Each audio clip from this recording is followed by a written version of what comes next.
Welcome to the Unorthodox Jukebox Podcast. I'm your host, and today we're going to be talking about monogamy. And does it serve men? That's the question. First of all, before I even get started, I want you guys in the comments to tell me what you think. Does monogamy serve men today or not? And give me the reason why, please. In the comments, leave it. This show is intended for mature audiences. Now, I personally believe that men and women are better together. There's a lot of things that divide us, and the state of dating today is mediocre at best. But there is still something powerful about the nuclear family of a man and a woman that builds a solid foundation, that raises children together. That's something beautiful. And I would wager to say that most men want that for real. And most women say they want that, but they are ill prepared, even if they do truly want that. Because I think this whole thing of wedding bells, that stuff sounds really good to women, but the actual work it takes to maintain a marriage and a relationship, I don't think they really are prepared for what that comes with. And then I've heard women today talk about, oh, you want me to be a slave? No thanks, I'm not signing up for that. Well, if you feel like that, then you either got the wrong man or your mindset. So I think they're ill prepared today for what that means. And not only that, but they are not prepared to sacrifice to be in a marriage. A large majority are only interested in the ring, the wedding, in the reception, in the honeymoon. The rest of the real hard work, well, I ain't signed up for that. I love loving. When you find it, it's a beautiful thing. I have that with my girl. It works, and it leaves you on a natural high. You know, when a woman appreciates you, that man will go to bat for you. That man will kill for you. That man will die for you. Now, in general, I think monogamy, and it's probably going to ruffle a few feathers, but I think monogamy has been pushed by society and that it doesn't necessarily serve men today. And I'm going to explain exactly why I think this way.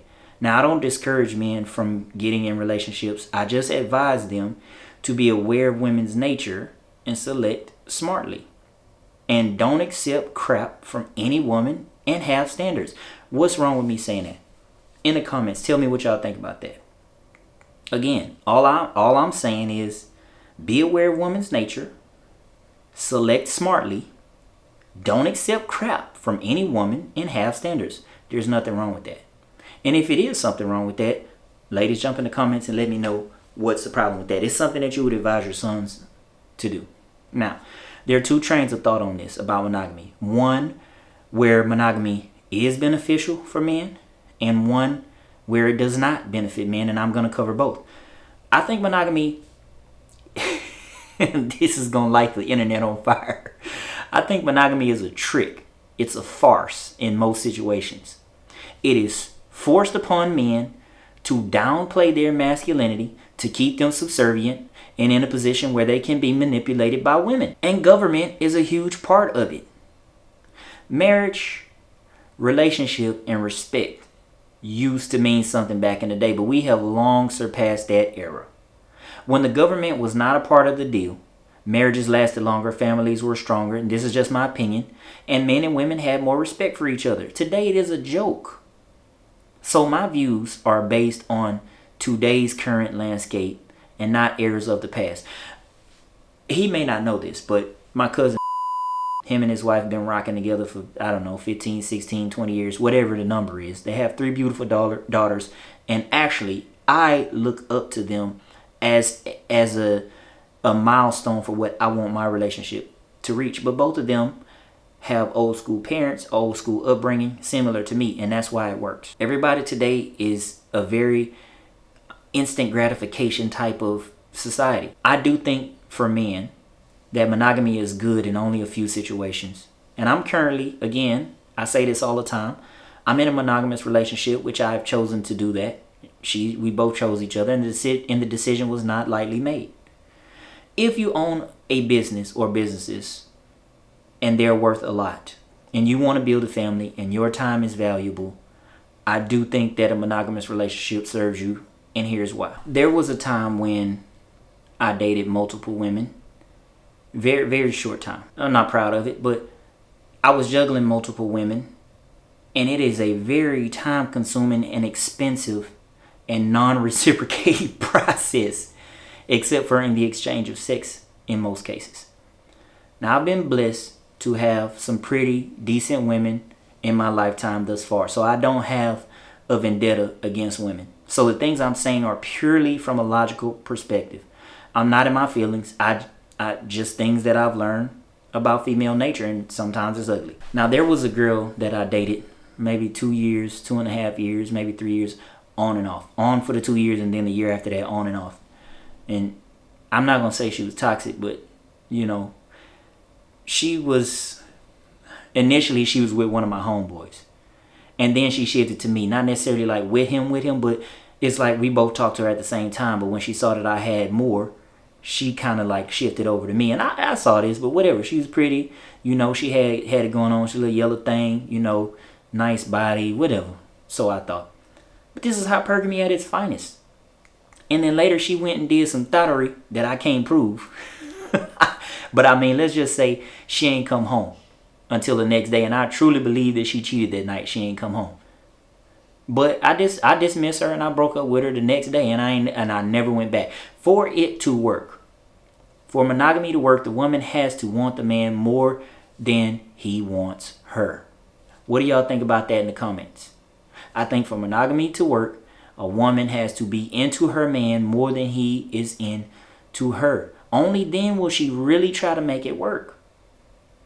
When she views him as a man, when she respects him, when she feels like he puts her in a safe space and provides, she will give to her man the thing that he wants, which is respect and love. I think that a woman has to really want the man more for it to really work. When a man likes or loves a woman more, women are opportunistic and they take advantage of these type of situations in various ways. Again, I'm like your big brother. I'm trying to give you the game. They're not like out with it. Well, today they are. They like, hey, before we can even talk, I need 50 in my cash app. But I'm probably wrong on that. 100. Huh? Whatever. A band. I don't know. What? Anyway, but they do these little things that let you know you shouldn't accept, because they know how far they can go. And more than likely, you won't leave. And in these types of cases, monogamy does not serve the man. He's going to be giving without receiving. And men are too scared to say what they really want. That's the one thing you can't give a man is variety. We can have sex all different types of ways. We can serve each other all different types of ways. But you can't replace variety. And men, naturally, we like different things. But if you're a woman that's an asset, we will sacrifice for you. That's just generally how it works. And I think men will lie if they say that if their woman gave them a pass and was cool with it, that they wouldn't do it. But that's another discussion. Women ain't going for that. And men don't have the balls to say that. I think that my woman is worth that sacrifice. And because she does so much and she's such a feminine woman, I don't even second guess that I made the right decision in giving up other options for her. Now, once you have fun, it doesn't necessarily have as much appeal because it's most often used to manipulate men to get something from them. I've been to over 20 different countries and I've seen a lot of things. I'll leave it at that. So for me, women either, I would say, like throwing themselves at me or giving me attention, I've already had that. So it's, for me, you got to have more substance. It's not like, oh, she fine, she got these assets, whatever, and I'm talking about physical, then, oh, I'm going to give her a shot. Nah, that don't ride with me. You got to have a lot more than just physicality, because if I'm going to build a future with you, I got to be able to take you in different rooms. We got to be able to build together. You got to be able to help me build my vision, and then if you have a vision, we got to be able to do that together. You can't do that with a woman that just wants to use and manipulate. One other thing is that powerful men have always had multiple women. But we've been indoctrinated, and I'm gonna get a lot of pushback from this. But we have been indoctrinated by society, by church, by family influences, and this leaves men depleted. It teaches men to take on the brunt of everything, which I think they should as leaders, but also to deal with BS like, stay if a woman does whatever she wants. Get fat, get mouthy, get complacent, get comfortable, stop trying, no effort. And that part, I do not subscribe to that. I can't advise men to stay in those type of conditions. So when I'm wrong about something, I said previously in some of these other ones, I will admit and I will correct myself. This comment that I made is one such example. I'm talking about a previous comment I made. I said previously that there's no incentive for women to stay in a relationship, especially today. And I was wrong. The only incentive that I would say for them to stay is that if they have children and they want to create a lasting legacy for their children and they want to have the father around in their life so they can have that nuclear family. And I mean, you can't use love here because a woman can fall out of love with a man like the wind changes direction. Y'all disagree? Put it in the comments. Men that have experience and have been in a long relationship, have been in a long marriage, they are not in a hurry to get into another one. And they shouldn't. It's a headache. You have to deal with a bunch of things that you are going to have to do because you love a woman. And I believe that when men love a woman, they love for real. They don't have to have anything. You don't as a woman have to meet any of these unrealistic expectations or set of standards. If we want you and we love you, we're going to take you however you come. But men have to come at a certain status just to get that initial attraction. And it's usually always to provide in some kind of way, whatever it may be. It may not be monetary, but in some way, it isn't just about love. Because if you broke for, say, 5 years, even the most loyal of women, they will want to break up with you. Or at least they're going to be on your ass about, man, what's going on? Men are loved conditionally. And women should be as well. We have to be on our toes all the time. I think men and women should both keep each other on their toes so that you both can be satisfied in a relationship with each other for the longevity of the relationship. Again, I think the government caused a lot of the mindset, and I'll explain a little bit. And now women, black women in particular, they don't need men. It's a failed, damaging mindset, especially for our community. And I don't actually think it's black women's fault. I'll explain. Back in the 90s, and I don't know why everybody holds the Clintons in such high regard in the black community. They were trash for our community. Trash. Absolute trash. Hillary Clinton backed some of the most horrific legislation that took black men out of homes, charged them 2 to 3 times, with 2 to 3 more times longer sentences than people of other races, and then incentivized women to remove the black man from the home. And that was the seed that was planted. It actually happened a little bit before that, but that was the biggest mass incarceration of black men in history. And then they gave them welfare and they gave them food stamps. And they said that's how they incentivized them. If you don't have the man living in here, we'll give you that. So some men would lie and say they didn't live there. This is how it happened. And then over time, since now they have the ability to take care of the home with government assistance and without the man being in the home, now they get this mindset, I don't need a man. And it just perpetuated itself over time. So I don't necessarily blame black women for feeling like they need to be independent and all that. The government removed the black man from the home, and so they were forced to start doing all these things to provide for their children and all that. And now it's just stuck in our mind that, oh, we don't need men. You do. We all need to be together. Unfortunately, it has taken on a life of its own. And now that is the mantra between, and I really hate stereotypes. The black community is where I see it most prevalent at, and it's a sad thing. Now, looking at monogamy through the lens of a divorced man, not damaged, not hurt, but having had an eye-opening moment with the court process, in most marriages, men are having hard times. Women think that they're the prize, so they don't try, or they try less. If I'm wrong, you guys, in the comments, let me know what you think. Meaning bare minimum and such. Women think that that's enough to provide the bare minimum. And once they get that ring, they severely start to lack. I don't have a percentage, but I would wager that a large percentage of them do not do what they did to get him and to keep him.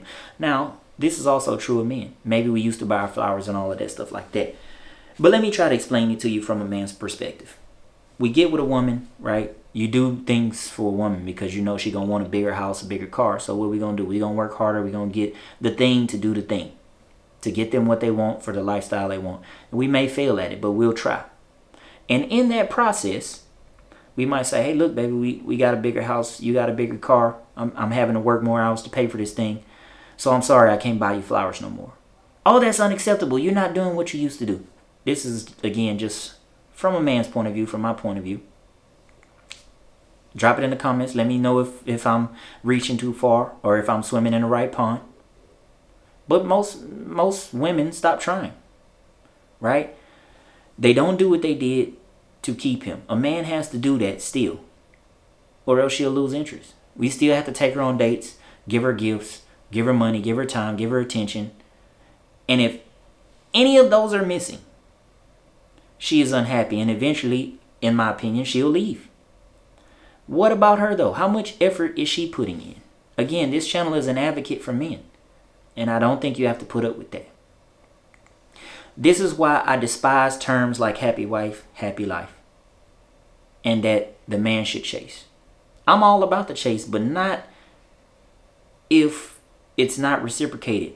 When you say stuff like happy wife, happy life, it conveys that only one person is responsible for the success or failure of the relationship, and I don't subscribe to that. Overwhelmingly, our culture has adopted these untrue, misleading, damaging concepts when we're dealing with members of the opposite sex, man. My mom, I was having a conversation with her, and when I first found my girl now, she said, you know what? It's okay to be henpicked. It's one of them old school words that they use. It's okay to be henpicked for the right woman. And, you know, the hundreds and thousands of men who have been severely raped in family court probably thought that at once. They probably thought, man, you know, and though I love my mother, some of our thoughts are opposing. I disagree. Like, what would I teach my daughter and my sons about monogamy? In a perfect world, I would tell them to find one woman, if it was my son, that is feminine, friendly, and submissive, that is willing to do the work and reciprocate. Anything short of that, and I would advise them to keep it moving. And I mentioned this in an episode about my dating strategy, and I stand on that. Go back and watch that episode. It's the unorthodox dating strategy. Now, I don't know if I'm going to ruffle some feathers, but I just may. For Christians, they quote a lot that the Bible says that he who findeth a wife findeth a good thing. But everybody ain't a wife. And today I would wager to say that that's less than 5% of women that are truly prepared to be a wife, I'm saying. Truly prepared to be a wife. So in a way, you as a man are in competition with other men to find that 5%. I might be being generous with that 5%. It's probably less, but I don't know. I don't have numbers. I should look it up. And most of these women you think are diamonds are cubic zirconia. They nice looking, but they not the real thing, baby. You can partake in recreational adult fun. I gotta have more substance than just sex. So I'm not, like, if I'm looking for a woman, I'm just, that's not all I'm looking for. I mean, I'm not going to judge you if that's you. I don't recommend it. But at the end of the day, you should be looking for that 5%. I don't have no numbers to support this, but I'm probably close. Now, even the church that's supposed to be standing for something has been endorsing this whole worldly perspective, allowing masculinity to be murdered in the face of femininity and pressure from the world to conform to like what it's trying to do right now. I'm all for women. I got sisters, I got daughters, I got a mother. I want all of them to be successful. I love them all, and they know me personally. So the things that I'm saying ain't to down them. But femininity, I don't think, is beneficial to anyone. It creates dissension and division between men and women, and we should all be coming together. I'm just saying, I don't subscribe to that whole thing. Be single until you can find that 5%, and it's gonna be a journey ahead. Most men take what they can get, and that is usually the low-hanging fruit. That fruit is rarely worth the squeeze, which is why beautiful women are losing today. You're plenty. Beautiful women are plenty, but quality is not. If a man is going to be emasculated, bossed around, denied sex, and have to deal with a combative woman, and most often she will get complacent and not at least try to hold off for the time. That means go to the gym, keep yourself in shape. If a man is going to be emasculated and all of that stuff, he may as well not be monogamous. That's going to set the internet ablaze. So date, build yourself up and search for that 5%. Vet her, protect yourself, and then if she's worth it and she asks, and you think she's worth it, then yeah, be monogamous and build a beautiful family. And I do think that's the best way to raise a family. Man and a woman being monogamous with each other. Outside of those circumstances, I don't think monogamy benefits a man. And those are my opinions. I don't have any facts to back this up. If you stayed this long, you rock, and I appreciate you. Peace, blessings, and prosperity. Remember, never give your resources to a woman who does not earn them, and you have the right to say no to being finessed. It's okay to go on coffee dates. It's okay to tell her no. It's okay to go Dutch until you vet her or whatever. I usually just be prepared. That's why I say get your money up. I'm prepared to date. I'm not going to make a woman go Dutch, but she sure not going to get a second date if I see her like any type of ways disrespectful or unappreciative. That's it for you. That's it. Now, go check out the book. Go check out the merch. Check out the description. If you're still here, you rock. I appreciate you. Subscribe, please, and send me some money. Cash App Rivers World 1 so I can make these shows better for you. All right. Peace, blessings, and prosperity. Peace.